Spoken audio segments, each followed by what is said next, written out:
kelompok 4 akan melaksanakan observasi di SDN 4 Bayah Barat. Namun sebelum itu, mari kita perkenalkan diri terlebih dahulu. Perkenalkan, nama saya Arif Fadila. Dan saya Suci Andini Putri. Dan saya Rosmawati. Saya Leni Duriani. Saya Nadia Sayana. Video ini dibuat untuk memenuhi tugas mata kuliah pembelajaran Bahasa Indonesia SD kelas tinggi dengan dosen pengampu Bapak Rizky Permana MPD. Untuk itu, selamat menyaksikan.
Baik, terima kasih. Saya ingin menyampaikan bahwa bahasa Indonesia itu adalah bahasa ibu, bahasa kita sendiri, ya. Jadi yang bikin saya menarik untuk melakukan memberikan pembelajaran bahasa Indonesia pada peserta didik di sekolah SMP 4 Bayah ini karena yang pertama memiliki bahasa ibu, bahasa kita sendiri, ya. Karena apa? Karena bahasa ibu itu bahasa yang tentu oleh kita bisa dipahami dalam kehidupan sehari-hari. Karena pasti bahasa kita, ya. Kemudian bahasa Indonesia ini juga bahasa yang tidak kaku, dalam artian bahasa ini bahasa yang pasti, bukan bahasa yang pasti, maksudnya bukan ilmu yang pasti seperti misalnya kalau menyebutkan itu bagus pasti kalau tidak betul. Kalau bahasa Indonesia kan luas, ya. Makanya dari itu pembelajaran bahasa Indonesia ini mempunyai pola dan aturan yang berlaku untuk umum. Kemudian bahasa Indonesia ini tidak hanya mempermudah untuk komunikasi kita dalam kehidupan sehari-hari, jadi manfaat belajar bahasa Indonesia di SDN 4 Bayah ini dapat menambah wawasan, kemudian pengetahuan, dan alasannya juga sangat sederhana sebetulnya. Karena apa? Sebagian besar sumber informasi itu dan pengetahuan itu pastinya misalnya memakai atau menggunakan bahasa Indonesia. Misalnya untuk bahasa Indonesia ini sangat mudah.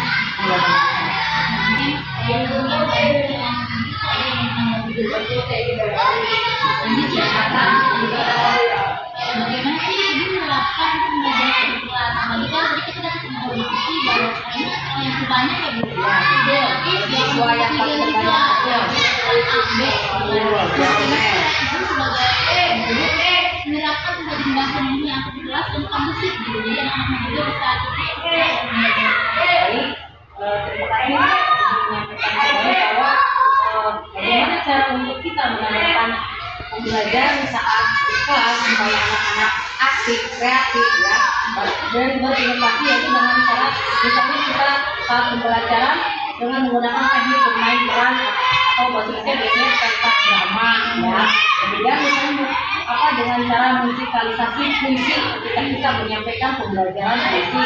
Terus yang ketiga misalnya kita dengan cara pembelajaran wawancara, bagaimana teknik wawancara kita, ya, menggunakan peserta didik, kemudian kita ajak peserta didik ke ruang terbuka, misalnya maksudnya itu dengan kehidupan nyata kita mengirim peserta didik kepada warung-warung atau tempat-tempat itu bagaimana cara mengantarkan wawancara yang baik. Nah, kemudian bagaimana cara berdebat dalam artian misalnya kalau peserta didik kita bagi kelompok, bagaimana cara dia menghidupkan kelompoknya supaya dia bisa berpresentasi ke depan saat pembelajaran. Kemudian ini pembelajaran di luar juga di kelas dalam arti seperti yang tadi saat kita melaksanakan wawancara, ya. Nah itu kemudian membuat sensi bacaan ringan ya. Selain itu misalnya kita bagaimana cara lomba menulis ya dengan baik dan rapi, dan selain itu juga bagaimana cara peserta didik itu menanamkan literasi. Jadi sebelum pembelajaran dimulai selama 5 menit kita biasa menggunakan waktu selama 5 menit untuk literasi membaca kepada peserta didik supaya apa? Supaya peserta didik terbiasa lancar membaca. Itu aja. Jadi akhirnya peserta didik itu sudah terbiasa itu akhirnya apa? Aktif, kreatif, inovasi dari pembelajaran di kelas akhirnya hidup, jadi semangat anak-anak dalam belajar.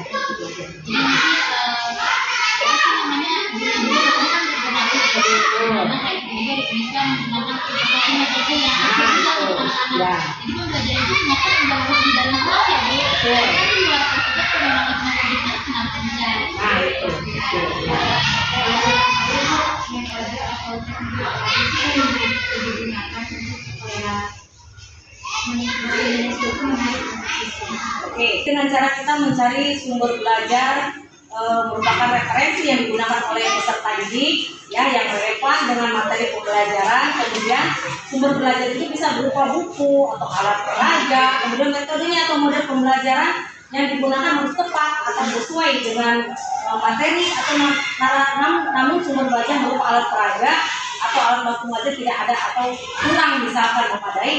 Nah, hal ini yang akan membuat kurang tertarik peserta didik belajar di dalam kelas.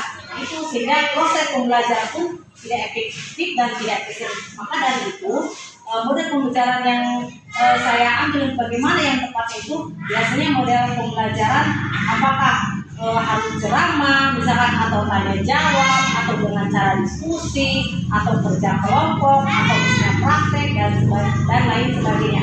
Dan ini metode ini biasanya masuknya ke dalam metode discovery learning. Nah itu yang cocoknya. Dan itu sebelum kita misalnya melaksanakan pembelajaran, makanya kita sebagai pendidik atau guru harus merancang terlebih dahulu apa itu metode atau metode pembelajaran yang tepat untuk pembelajaran hari ini.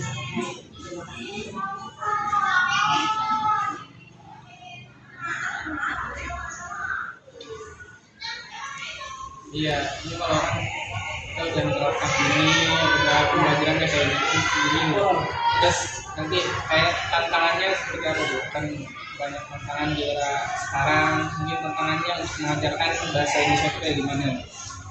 Tantangannya memang banyak sih ya kalau itu tantangan, terutama salah satunya ketika ada peserta didik yang masih belum bisa membaca. Nah, terus terang aja memang di kelas 5 hari ini di SMA Barat, saya juga di kelas saya ini pribadi masih ada 2 orang peserta didik yang belum bisa membaca. Nah ini tantangan untuk saya dan bagaimana cara saya supaya tantangan itu tidak istilahnya menyulitkan anak jadi malas belajar atau terutama belajar. Nah ini waktu sebelum pembelajaran yang tadi saya sebutkan bahwa sebelum 5 menit pembelajaran dimulai kami melaksanakan literasi dulu dalam artian membaca selama 5 menit. Nah dari situ akhirnya peserta didik yang belum bisa membaca ini pada akhirnya dia terbiasa seperti itu dan akhirnya mulai lancar dan bisa dalam membaca. Itu tantangannya salah satunya.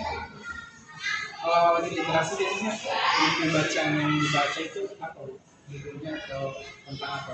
Ya, kalau untuk buku bacaan literasi itu kami sudah disediakan dipilih dari Kemendikbudristek ya. Kebetulan sekolah kami ini SMA Barat ini sekolah penggerak yang pertama satu satunya ada di Kecamatan Bayar.